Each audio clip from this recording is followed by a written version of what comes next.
Welcome to Beyond the Blueprint. I'm Jason Smith, and welcome to our newest episode of More Than a Home, where we feature custom home builders and learn a little bit more about the builder and what's behind the homes that they build. And today we are located at Summerfield Farm here in Summerfield, and this place is just gorgeous. The market's over to my left. If you haven't been out here, come on, stop by and see the nice folks, and glad they're hosting us today. And we are with Daniel Gingerich of Gingerich Homes, and Daniel builds with us in quite a few of our subdivisions, and we're going to just get into some of this, Daniel, but give us a brief history of Gingerich Homes. I know you're kind of coming in behind your dad, who's been in the business a long time and is a mainstay. He started the company in 1986, so that was 2 years before I was born.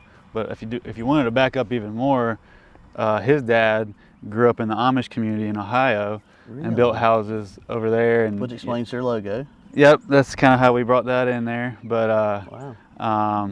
but yeah, he started building little houses in Adams Farm in 1986 and moved down, and he didn't really know what he was doing, and he kind of just figured it out on his own, and kind of slowly, obviously, built it up since then. And I kind of joined the team in 2011 after I graduated college. I just had a general business degree. I wasn't sure I wanted to get into the housing business after I was in college during the '08 crash.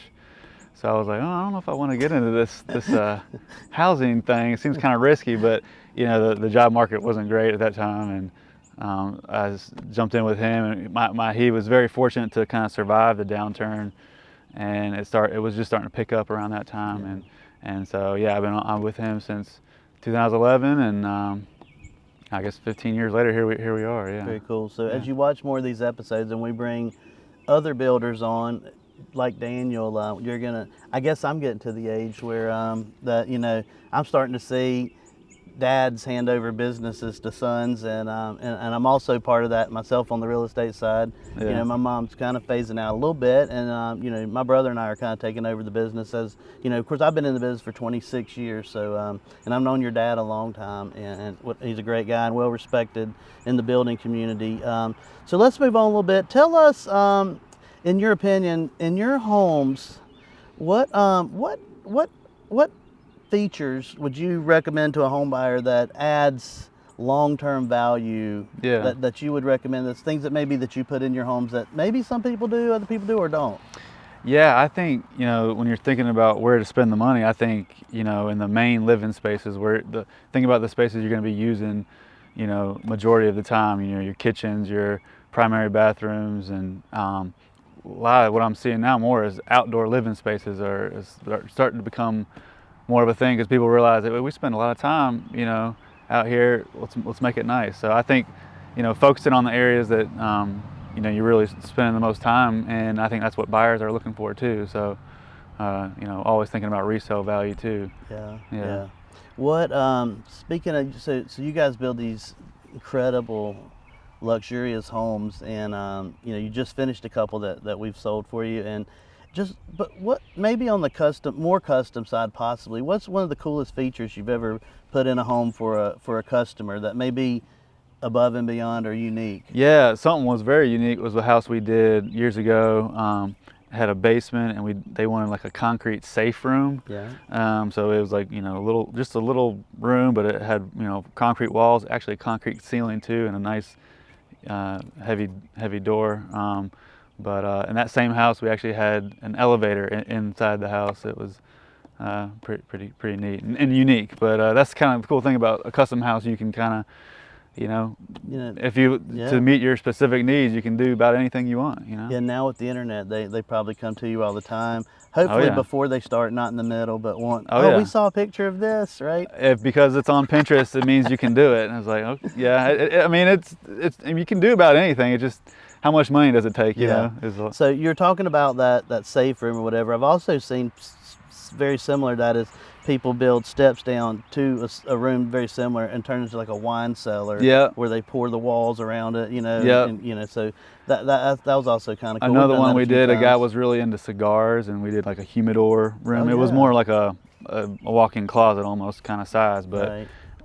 It was for all his cigars to be displayed. I will tell you, the last 5 years, I really think that we've started to see some things that are just technology and materials are allowing you to do more unusual but very cool features that are out there. And you know, things like an elevator, you know, 20 years ago was available, but today the amount of space and the equipment and the technology allows for it to be a little simpler and manageable if someone wants that. Right. And a good thing I always recommend, if you think about an elevator, at least you can frame for it and plan the space for it if you want to maybe not do it, but go ahead and plan for it. That way it could be added easily later. Well, speaking of that, so that part of the process, the planning process, you know, people see these plans and sometimes they move sort of fast, and things like that are also good to know.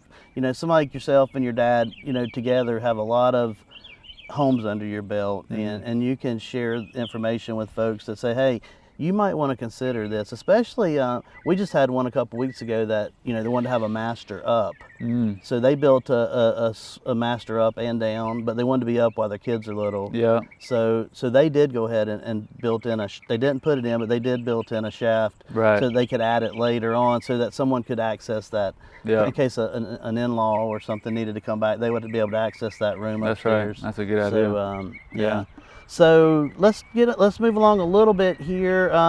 What's something that buyers should know today about building costs in the current market we're in? Because it is crazy. Unfortunately, it's not good news. It's high. Costs are high and continuing to go up, it seems like.